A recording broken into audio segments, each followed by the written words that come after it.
Hello everyone, কেমন আছো সবাই? বাইরে বৃষ্টি দেখো কেমন হচ্ছে। একটু আগেই কিন্তু রোদ বার হয়েছিল, এমন ভাবে বৃষ্টি আসছে মনে হচ্ছে আর বৃষ্টি থামবে না।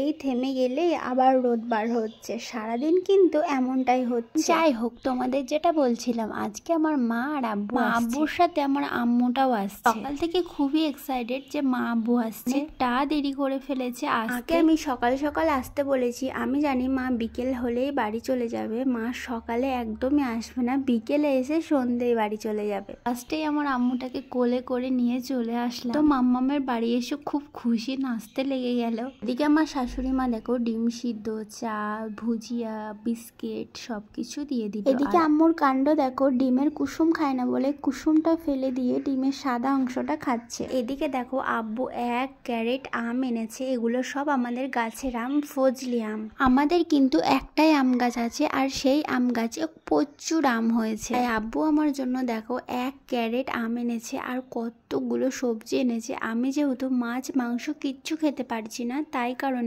আব্বু দেখো কত রকমের সবজি এনেছে আমার জন্য। আর শুধু সবজি না, অনেকগুলো ফলও এনেছে। আমাদের বাড়িতে যেহেতু মিষ্টি খায় না, তার জন্য আব্বু দই এনেছে আমাদের জন্য। তারপরে দেখো দিয়ে দিল আমার শাশুড়ি মা গরম গরম লুচি করে।